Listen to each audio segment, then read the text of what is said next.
Amen. Purihin po ang Panginoon. Salamat sa Diyos sa araw na ito. Nagkaloob po sa atin ang Panginoon. Salamat po, mabuti po ang Panginoon sa ating buhay.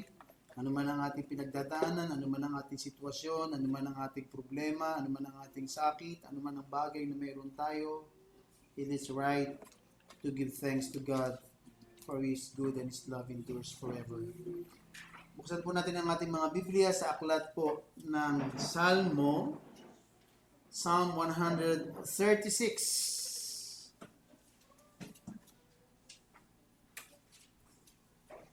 Kanina po ay nakikinig ako ng ating mga testimony.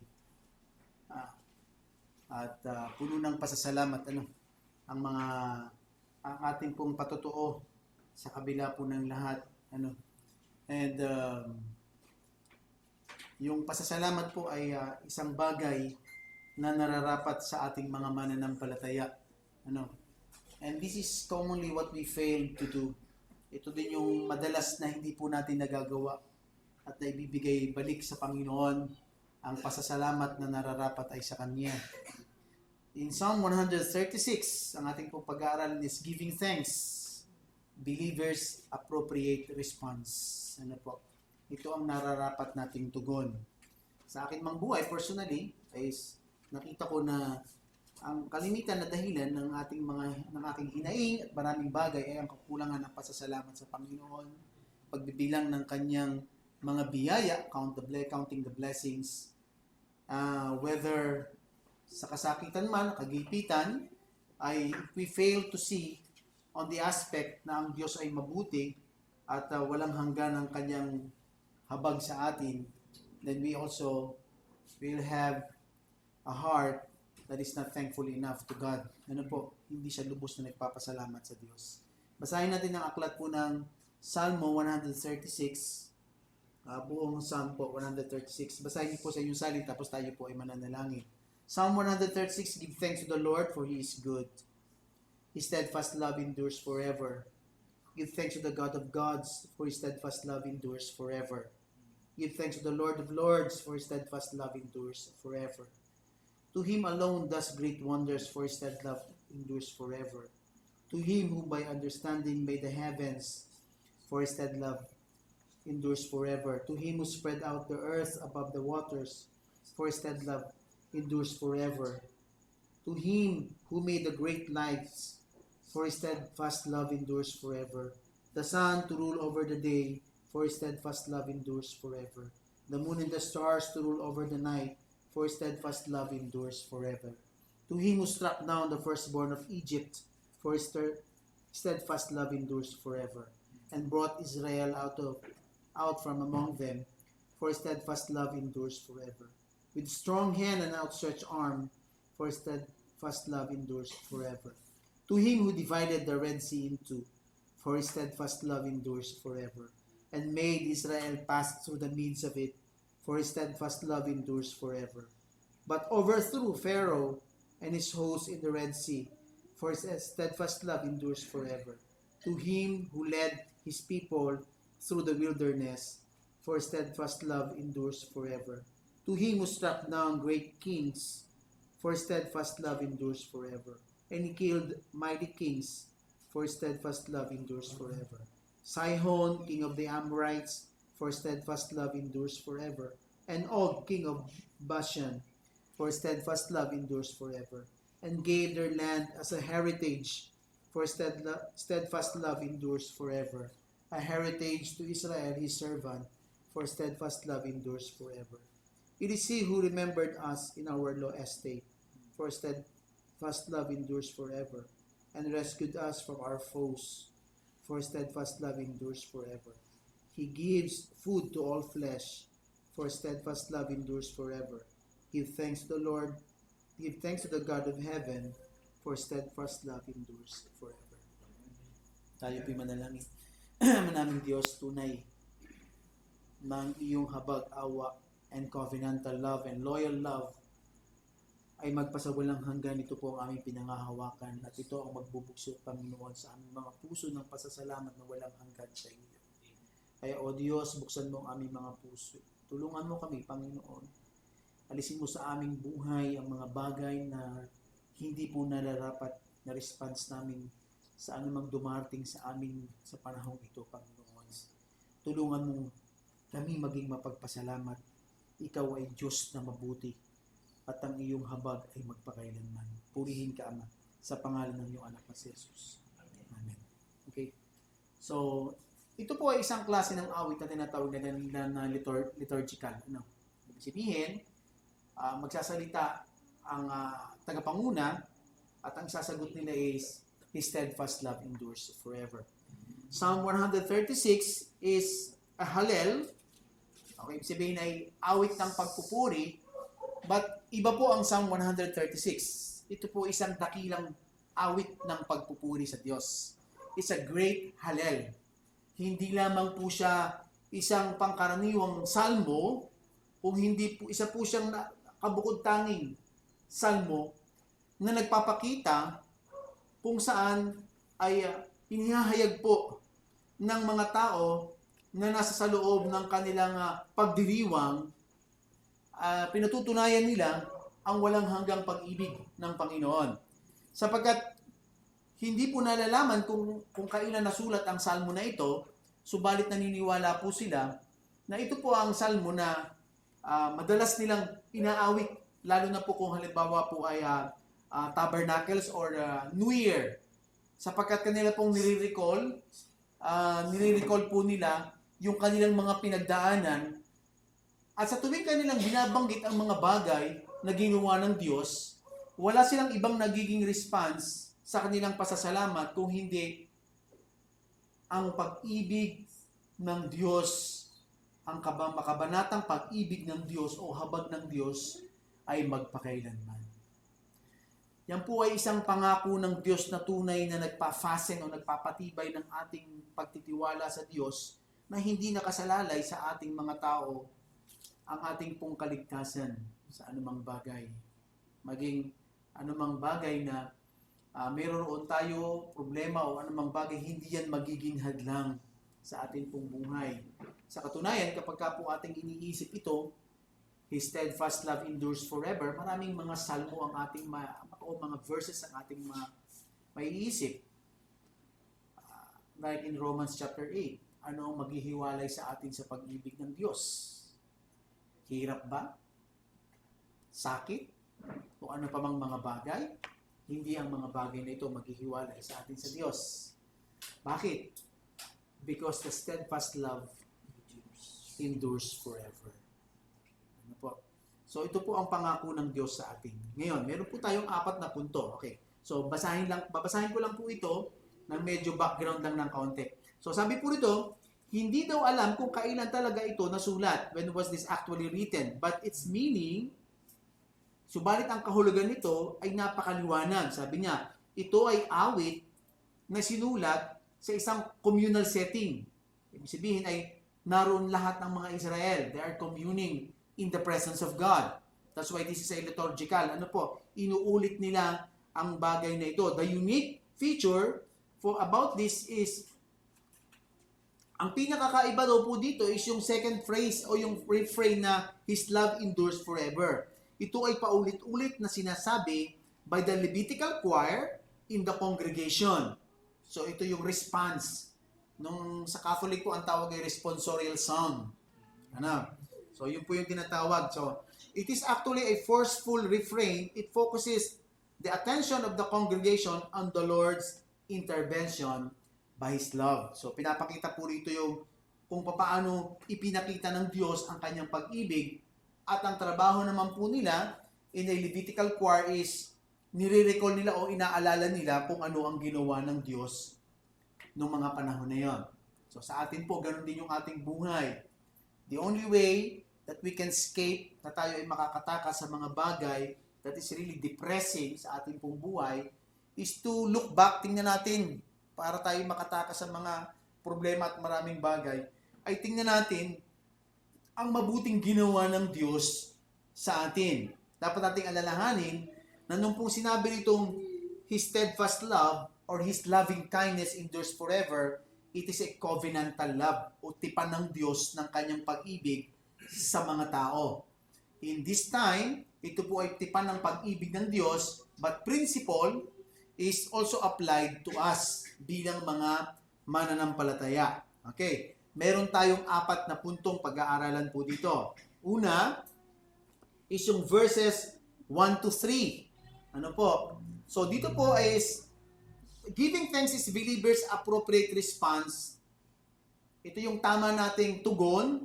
Una, in His relation or the relational aspect ng Diyos sa atin. Bakit tayo dapat magpasalamat sa Diyos?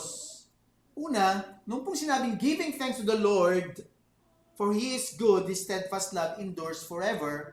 Giving thanks to the God of gods, for His steadfast love endures forever. Giving thanks to the Lord of lords, His steadfast love endures forever. So yung pong salitang giving thanks to the Lord or giving thanks to Yahweh is a revelational ng Diyos, a revelational relationship of God to His people. Okay. Nagpapasalamat tayo hindi lang sa Diyos, nagpapasalamat tayo sa Panginoon. Sapagkat ang Diyos ay nananatiling Diyos kung wala tayo, subalit the relational aspect ay siya'y ating Panginoon at tayo'y kanyang kinatawag. Kaya tayo nagpapasalamat sapagkat ito'y kusang unang galaw ng Diyos upang magkaroon ng relasyon sa atin. Kaya sinatawag natin po siyang Panginoon. Okay. Kaya sabi po nito, giving thanks to the Lord. Pagpapasalamat natin sa Panginoon. So it's a relational. God revealed Himself to us. God is unknown. Hindi siya kilala. Actually, dito po sa aklat ng Salmo, dahil ito po ay mga Israel, na ang ibig sabihin po nila dito is ganito. Nagpapasalamat kami sa Panginoon sapagkat inihayag niya ang kanyang sarili sa amin, hindi katulad ng ibang mga tribo o angkan na hinahanap nila kung sino ang Diyos. Yun po yung kaibahan. Kaya sabi nila, nagpapasalamat kami sa Panginoon kay Yahweh sapagkat siya'y mabuti. Okay. So ang pinag-uusapan po dito mabuti is not only yung blessings, but the revelation of God, the willful revelation of God. So dito po is His relationally revealed Himself. Hindi lamang siya nagpahayag na mayroong siyang nilikha, na mayroong Diyos. Kung hindi nagpahayag siya na ang Diyos na ito ay umaabot sa kanila. Sa aklat po ng Deuteronomy, yun po yung sinasabi sa kanila na bakit ba kailangan nating sundin ang Diyos? Bakit ba kailangan nating magpasalamat sa Diyos? Ano po ang response nila doon? Ang sabi niya, kailangan mong sabihin sa kanila, kailangan nyo itong malaman, nasasabihin ng mga kaaway natin, matakot tayo sa Israel sapagkat hindi natin sila kagaya. Sila'y kilala nila ang kanilang Diyos at nangungusap at nakikipag-usap sa kanila. Yun po ang dahilan kaya natatakot yung kanilang mga kaaway laban sa kanila. Sapagkat ang Diyos mismo ay nagkaroon ng relasyon sa kanila. In the book of Exodus, nagpakilala ang Diyos mismo, iningatan sila sa pamamagitan ng ginawa ng Diyos ng mga 10 plagues, the 10 plagues, and also, nung sila po ay nag-Exodus na, ang Diyos din ang gumabay at nag-ingat sa kanya in a pillar of clouds. Pillar of fire and clouds.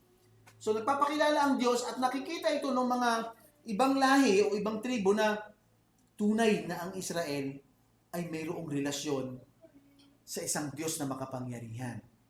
Okay. Sa ating bahagi, ang prinsipyo po niyan ay katulad din ng ating pagkakilala kay Kristo.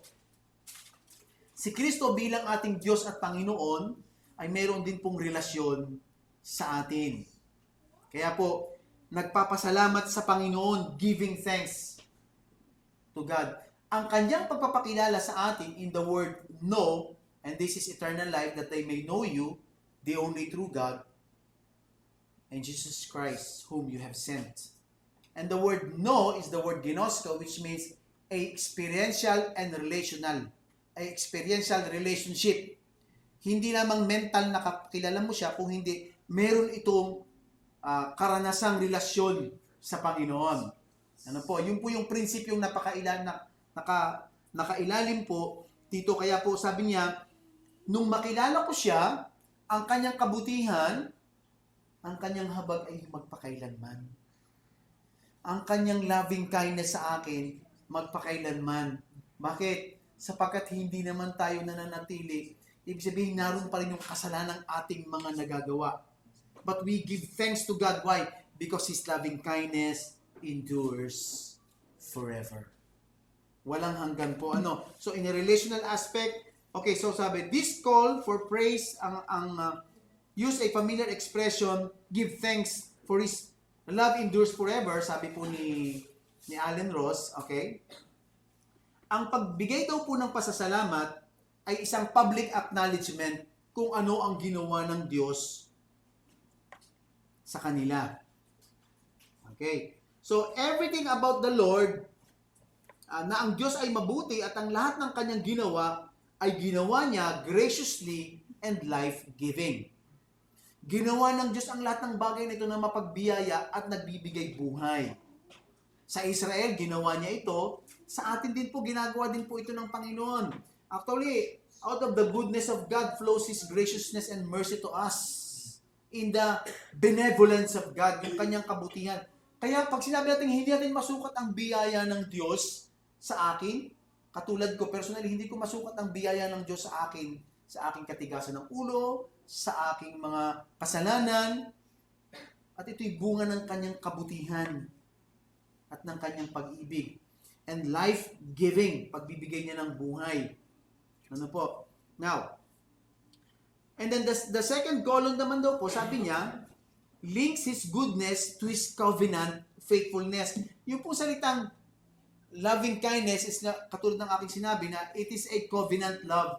It is out of God's faithfulness. Yung katapatan ng Diyos. Minsan, dumarating din po ako sa punto minsan na naiisip ko, Panginoon, bakit ganito yung aking naiisip, yung aking ugali? Bakit ganito? Parang ang hirap kong baguhin yung aking sarili. Ako ba'y ligtas, Panginoon? Kasi ang hirap I'm going through a lot of things na parang ang hirap-hirap, na parang pag sinusukat ko yung sarili ko sa pamantayan ng isang ugali ng hindi mananampalataya, halos magkapantay lang kami. Bakit ganun, Panginoon? Bakit parang wala akong nakikitang iba sa akin? But when I come to a point that God is a faithful God, and in His faithfulness, hindi nakasalalay sa akin ang kaligtasan ko kung hindi sa Kanya, doon ko po naiisip na talagang napakabuti ng Panginoon. At ang biyaya po niya ay hindi ko talaga kayang sukatin. Sinusubukan kong timbangin ang biyaya ng Diyos mula sa kaya kong gawin. Yun ang mali sa akin. Subalit ang biyaya ng Diyos ay katulad po ng baha ni Noah, na ang lahat ay nasa pailalim ng tubig. Sapagkat ito po'y biyaya ng Diyos sa atin. Sabi niya, ang tawag daw po dito in a covenant loving kindness is the loyal love. Can you imagine? Na ang pag-ibig na ito hindi sa akin nagmumula. It is a loyal love out of an omnipotent God. Diyos who is omnipotent. Not only that, God who is, the Lord who is omniscient. Lalong nakakapagtaka. Kasi pag naisip ko na ang Diyos is an omniscient God, yet He has this loyal love in me, lalo kang maiisip na napakabuti talaga ng Diyos. God, the Lord is indeed good. Because He's omniscient, yung kanyang karunungang walang kapantay, ay karunungang nalalaman din niya tungkol sa pagkatao natin hanggang sa kaibuturan ng ating puso. Hindi lang yung mabuti, maging yung ating masamang itinatago at kasalanan ay iniibig tayo ng Diyos sa kabila ng lahat. Di po ba? Kaya, our only right response is giving thanks to God. Magpapasalamat tayo sa Panginoon. Sabi po rito, the point of the refrain is that God is faithful. Ang ibig sabihin daw po nung huling bahagi, that love endures forever, ang Diyos ay tapat sa kanyang tipan at sa taong kanyang binigyan ng kanyang tipan. Ang tipan po natin ay ang dugo ni Kristo. At ang Diyos po ay nananatili. Sabi niya, His covenant loyalty is endless. wala itong katapusan. Kaya anuman ang bahagi na ating ginagawa, pinagdadaanan, the only appropriate response is give thanks to God. Ano po? Magbigay tayo ng pasasalamat. Now, that is in His relation. So, what about this? Give thanks to Him who does great wonders, understanding made the heavens, spread out earth above the waters, who made the great lights, the sun to rule over the day, and the moon and the stars. We should also give thanks to God, not only in His relation, but also in His creation. Sa lahat ng bagay na nilikha ng Diyos, tayo ay magpapasalamat because they are testifying of how good God is. They are testimony of God to us na mayroong Diyos na lumikha at magpapasalamat tayo because we still enjoy these things na ibinibigay. Can you imagine na kung ang hangin ay binibili pa natin and God freely gave this to us para tayo mabuhay? What about yung ating lakas? What about everything na nakapaligid sa atin? It is also God's ang maganda sa atin dahil meron tayong relasyon sa Diyos, it is a testimony of God to us as a believers that God really a very creative and wonderful God. We learn to appreciate things. Marami tayong mas nakikita natin, mas malalim, mas makahulugan na ngayon ang ating mga nakikita. Pag nakikita natin ang mga gandang tanawin, hindi natin sinasabing ang galing ng evolution. Ang sabi natin, ang galing ng Panginoon. Can you imagine the design of God na ilang daang taon na o ilang libong taon nang umiikot ang mundo sa araw, hindi ito bumabangga? Ang mga bituin, ang mga bulalakaw na bumabagsak, hindi sumasabog ang ating mundo. Mga bagay na hindi natin napapansin, natin nabibigyan ng, but those are God's goodness and loving kindness of God. That's why when you hear in the news na, may babagsak na malaking bulalakaw, mawawipe out ang mundo, ang kalahati ng mundo, don't believe. Because it is God's goodness. At kung hindi pa po dumarating ang culmination of time according to God's word, hindi pa rin po mangyayari ang lahat ng yan. Give thanks to God in His creation sa lahat po ng Kanyang ginawa sa atin. Okay. In verses 10 hanggang 19, sabi po rito,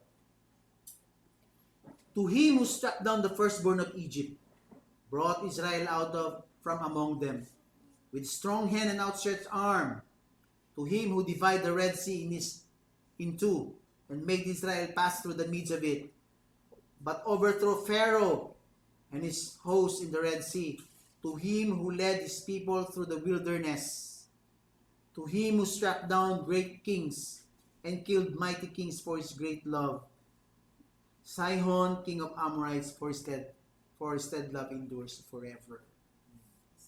We should also give thanks to God for His protection. Sa pag-iingat ng Diyos. Do we ever pray na, Panginoon, salamat po sa lahat ng pag-iingat mo. Sa mga bagay na nakita ko ako'y nasa panganib. Subalit lalo sa mga bagay na ako pala'y nasa panganib, pero iningatan mo ako. Na wala tayong kamalay-malay, gumagalaw po ang kamay ng Diyos sa atin. Nung kami po ay merong air condition na nakasaksak doon sa may hinihiganimahan na katapat may saksakan. Every night naaamoy namin, amoy nasusunog na kuryente. Wala naman. Tulog lang kami ng tulog. Nung ipas ang ilang linggo, wala naman. Wala kaming napapansin. And then, isang gabi, nung napatingin ako doon, nakita ko yung saksakan doon sa hinihigan ng tapat ni Maha, kulubot na po at sunog na ng wire, ng gawa ng kuryente. And we were sleeping all along so well dahil malamig ang aircon at masarap ang tulog namin. Hindi namin alam, nasa panganib kami. Ang haba ng panahon na naaamoy namin, di namin pinapansin. It's God's protection. Pag-iingat ng Diyos sa atin, dito po nire-recall nila kung ano ang ginawa. It's actually not only God's protection in the Israel, but also God's redemption to them. Kasi remember, ang Egypt po, na kanilang kinalalagyan, ay isa pong lugar ng idolatry. It's an idolatrous place. At ito po ay lugar din na nakalimutan nila ng Diyos for 450 years na hindi nila kasama ang Panginoon. But dito po, nagpapasalamat sila and they came to testify that the loving kindness of God endures forever when they were taken out of Egypt. Nung sila po'y pinalabas ng Ehipto. At ang pinakamaganda po nilang na-test na witness is it is God Himself, ang Diyos mismo, ang gumagawa ng mga kakaibang pangyayari katulad ng 10 plagues na hindi pwedeng gawin ng kahit na sino. Right there in their eyes. Then they came to know that God is the God who protects them and who will redeem them because His love endures forever. Sa ating pong buhay, ganun din mga kapatid. We are being protected by God. Iniingatan po tayo ng Panginoon. His protection is always there. Kaya ang ating pong response is giving thanks to God in His protection. Now, hanggang 24 pala ito. Rescued us from our foes. Gave the land a heritage. Ito pong gave land their heritage, our heritage to Israel, and He who remembered us in our low estate and rescued us from our foes. He who gives food to all flesh, give thanks to God of heaven. We should also give thanks to God for His provisions. In God's relations, in God's creation, in God's protection, in God's provision. Minsan naiisip natin, sabi nga ni Pastor Jack, daig tayo ng daig, gipit na gipit, nagtatabaan naman tayo. Di ba? I mean, nakakagalak po ang Panginoon. Amen. Na dapat natin siyang pasalamatan. And sometimes siguro, kaya masyado tayong marahingin, mas nakikita natin na in our perspective, in the human perspective, na nagiging cause ng ating anxiety and worries. So, dapat po tayo ay magpasalamat sa Panginoon. Why? Because God concerned Himself with the creature's sustenance. Siya mismo ang nagiging concern. Ang Diyos mismo, sapagkat siya po ay Panginoon. Hindi lamang po siya Diyos na bahala na kayo sa inyong buhay. No, but He is a God who is a God of provision. Ibinibigay po niya, kaya nga, kung makikita niya ito, He gives food to all flesh. Alala ko po yung sa aklat ng Matthew. Kung binibihisan nga yan ng maganda, ang lili na mamaya mamamatay na, how much more will He care for you? God is a God of provision. So we should give thanks to God in everything and in all circumstances. Sabi po sa 1 Thessalonians chapter 5 verse 18. So mga kapatid, giving thanks is the only appropriate response of every believers in all circumstances. Sa ating buhay at kahit po sa ating kamatayan. Because the steadfast love of God that endures forever is not only in this life, but for the life to come. Tayo po'y manalangin. Ama naming Diyos na makapangyarihan, marami pong salamat sa lahat ng iyong ibinibigay sa amin po. At humingi kami ng tawad, Panginoon, sa kakikitan ng aming isip, ng aming mata, ng aming kakayanan. We measure you, Lord, by our own strength and by what we believe. Hindi po namin tinitingnan ang iyong kakayanan at ang lahat ng kabutihan at kapangyarihan na kaya mong gawin. Tinitingnan din namin ang mga bagay, kaya kami nag-aalala sa kung papaano at kailan ito dapat mangyari. Gayong meron kang sariling plano sa lahat ng bagay at kung paano ito magaganap. Kaya, O Diyos, sa lahat po ng aming mga kakulangan, humingi kami ng tawad. At sa mensaheng ito, Panginoon, tulungan mo mabago ang aming perspektibo sa lahat ng bagay. Purihin ka, Ama, sa pangalan po ng iyong anak na si Jesus. Amen.